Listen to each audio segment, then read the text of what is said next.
Well, thanks for checking out this video. We are continuing this. We've talked to a bunch of different churches doing church online in some similar and different ways, and we're continuing this with my friend Tom at PCC in Virginia. Thanks, man, for hanging out and having a conversation with me. Not a problem. Looking forward to it. Yeah, and I know your dog. You have multiple dogs or one? I have dog? 2 dogs with me at the moment. 2 dogs. Yeah. So we might have some extra guests jumping in on That's that. right. I like it. So right off the bat, for those watching this, the big thing is so many people have been doing church online for many years, for a few years, and my hope is really to jumpstart that. There is a really cool online community of pastors and directors doing it all over, and so we're going to go in this, ask a couple questions to Tom about how he does it at his church, and we hope it encourages you. So right off the bat, how old is your church, and how long have you been doing church online yourself?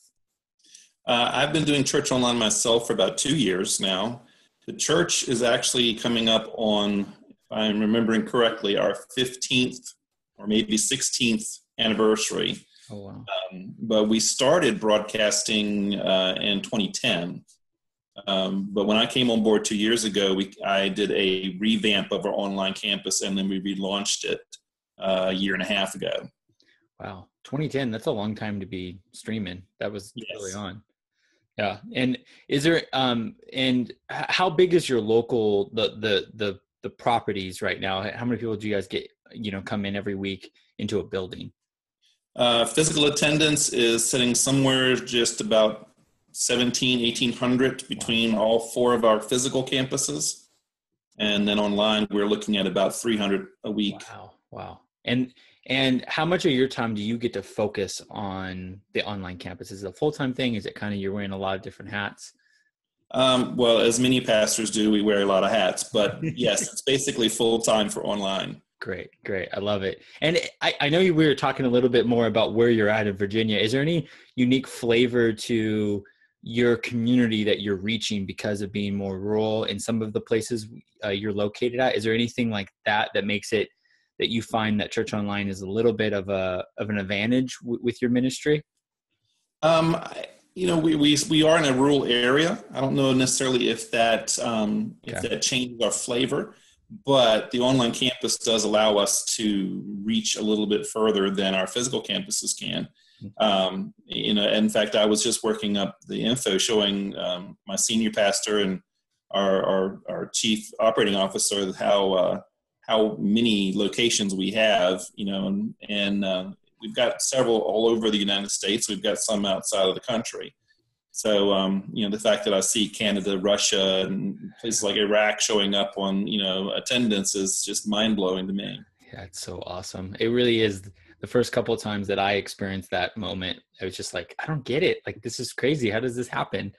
But definitely makes the world feel like it's getting smaller in some ways. So very much. So, okay. So with your church online, the way your church does it, is it primarily local? Is it global? Or is it both? As far as with with the way that you push people into ministry, like your strategy, like your ideal scenario, what do you want them to do? What I always look to do is I want them to engage in a community, be it if they're in our area, one of our physical campuses. If not, and it doesn't matter whose church it is, I would prefer to see them engage face-to-face in community. Now, if they can't do that, then I want to provide the community for them online. I want to give them what they need to have that connection. Yeah, I feel like that's something that I have learned over the last couple of years, that it's so easy to assume people have the options that we have, like that we're used to. And I think online, I know that you've gotten these phone calls, these emails of people either in health situations or maybe they're in a work-life balance thing where, they're working shifts and they can't get, but it's amazing how much it can fill a void and really, nourish somebody in a very dry period of their life. Absolutely. Or to keep those members engaged who are having some health issue and they cannot make it in. We have 1 or 2 right now in our congregation who basically have been in the hospital for a few months now and can't make it to church, and they join us online from the hospital room. So, it's great to be able to fill that need. Wow. Now, with your platform, who are you using to host your church online? And if you do live streaming, who do you use for live streaming? We are hosting our platform through the Life Church Online platform. Love the platform. It's just amazing. And then we are using live stream for our streaming service. Cool. And has live stream been a great experience? Have they been a reliable one? They've been a fairly reliable one. We've had one or two issues. I think they've had one or two issues, at least regionally here lately, that caused them to not be available on Sunday, which was not fun. But, cool. It happens. So, yeah. But for the majority of it, they have been very dependable. Yeah.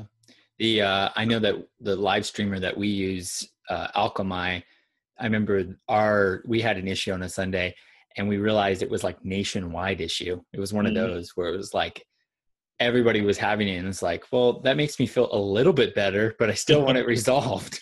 Exactly. So, yeah. Luckily for me, when like the 2 times we've had 2 episodes where it went down, we broadcast all 3 of our services from the Powhatan campus on Sunday mornings. So luckily, I was able to get 2 of the services in. It only went down during 1 service.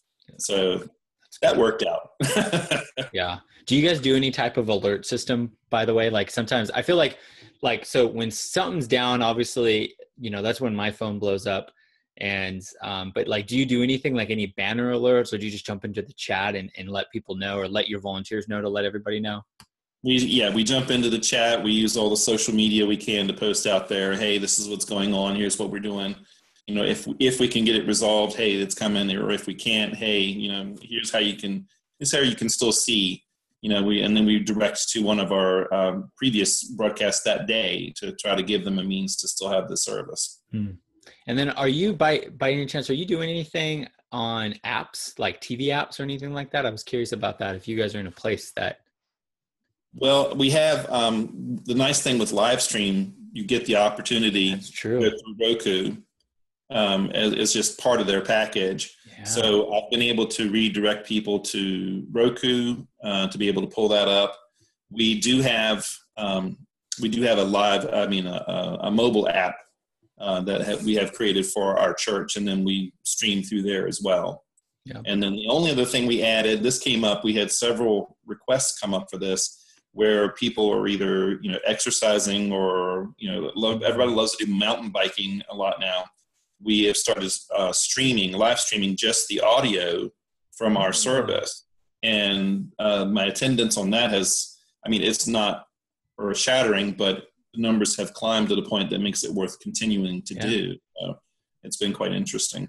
I was always surprised about how especially with TV apps, how like with Roku, we've had a Roku app for 4 years is when we got ours, like pretty early on, 4 or 5 years ago. But I remember like one of the things I loved about it is people who had technical issues. It was like, just go buy that. It's point and play.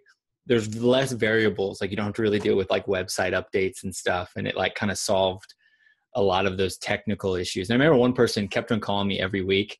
And I remember I ended up just buying them like a little Roku. And I said, just plug this in, it will work. And they never called me back. And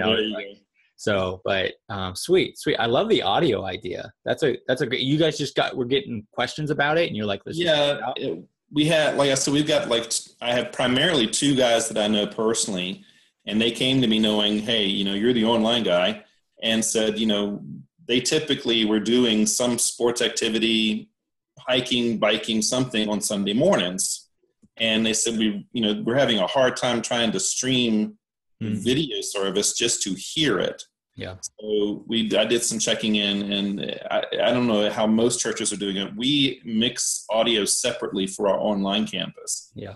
And so I was able just to patch in an extra feed out of that and start streaming it.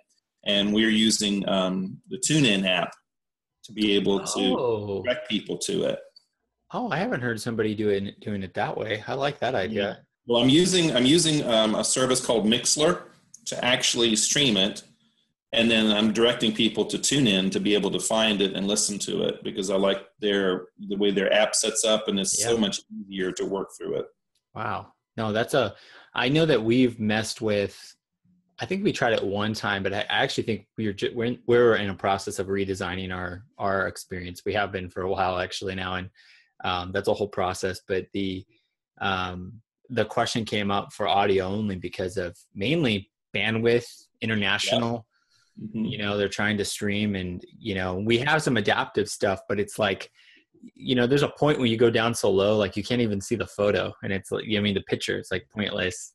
So tune in. Oh, I love that. Okay. So next question. What does it look like for crowd to core strategy? Meaning like somebody new who finds you, and then what are the type of things that they go through and let's say ideally get into your church or get into a local church that you recommend? What does that process look like? Well, first off, if they're coming into the chat room, we try to, at the moment I have, let me get my mouth working here. At the moment, we are still building my team for the online campus. So the majority of what I'm focusing on right now is chat hosts. My goal is to have several of them in the room along with me so that we can manage talking to individuals as they come in. But from there, what we do is we'll introduce them, we'll get them chatting. We ask them to fill out a welcome card, an online welcome card, and that gives us the information to start communications with them. It also gives me an indication of where they are, how close they are to one of my physical campuses, and if I can direct them to it. And then I will send them a communications. I'll either call them or I'll send them a letter that says, hey, we're glad you joined us. If you're interested in meeting a physical campus, here's one that's close to you type thing. Then once we get them in the door in a physical campus, that location takes over the steps of walking them through, getting them plugged in, and taking them on from that aspect. For me, I just monitor to see how frequently I'm seeing them online. Got it. So long as they actually set up a recurring profile. Yeah. And how often are you meeting people face to face at a campus? Is that part of your I know you have a lot of campuses, and that's can be tough. But is that something that, like, do you introduce people sometimes to the campus pastor via email? Or is it, I'm just curious. Right now, the majority of it has been electronic through email. I've only had an opportunity to meet face to face with about 3 people in the area where I'm at least, and then introduce them to the campus pastor at our local campus. Being as I'm inside one of the, our central campus, it makes it easier for me to get engaged with them and introduce them to the campus pastor for our central campus. Yeah. But most of it is email. Yeah. It is, we have 16 campuses, and I get every once in a while, like every other week, I get a text like, hey, someone from the online campus is here. And I'm always like, I feel like they think I should just drive down there right at that moment. And I'm always like, I get these, like, I mean, it's a cool thing, but it's like, and where I'm at, I'm always like, I want you to just assimilate into that community. You know what I mean? That's my goal. Right. I want you to have an experience like me and my family do. So, but I'm always curious how online campus pastors deal with that, because I think it's it could use the majority of your time of just meeting people, and and it's like, how do you do it, especially when you can connect with people anywhere? Right. So yeah, and honestly, I would love to have that eat up most of my time. If I've got people wanting to come in and connect, that would be awesome. Well, the way you're thinking and the way everything rolling, I think that is going to happen more and more with your model based off the way you guys are doing this. But okay, so my last question here is, what tool, now you're a little bit more of a technical person, so I can hear, like, you've got some tools here that I'm thinking about. 2 of the tools you've already mentioned that I got to go explore. But the tuning thing is real cool. The mixing thing is cool. We do a separate mix online too. I think more online, especially if you're doing live, that's definitely something to do. But what tool do you wish you had when you started this, thinking about online church? When I was approached to take on this role, basically everyone I talked to said there is no manual to this. There is, everybody is kind of working their own way through this. Yeah. So in the very beginning, the tool I wish I had was the community of online campus pastors that I now have a part of now. Yeah. If I had that in the very beginning, that would have been a whole lot easier. Being as all of us are doing this in an area where, this church does it this way, this church does it that way, there's no real set way to do it. Yeah. But then again, how is that different than any physical campuses? But, at least we're figuring things out, but yeah, that one tool of being able to share that communication with other pastors who do online, it makes it because it's always, I run into an issue now, I send a communication out to that group and say, hey, this is what I got going on. What have y'all seen?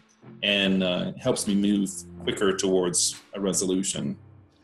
Yeah, and if you're watching this and you're not part of that Facebook group and you are doing online ministry, send one of us a message. We would love to add you to it. Absolutely. Well, thanks for taking time out. I want to say, like, you have made me very comfortable. You're sitting in a nice chair. I'm standing. Like, I kind of just want to chill and just pull up a computer and just kind of go. But it's very helpful. I love your guys' strategy. I love how much the online campus is built in within in the just DNA. But thanks so much for your ministry, and we're gonna put all the links to Tom and stuff to see his church online experience and for everything else in the description. But thanks for taking the time today. Absolutely, more than happy to.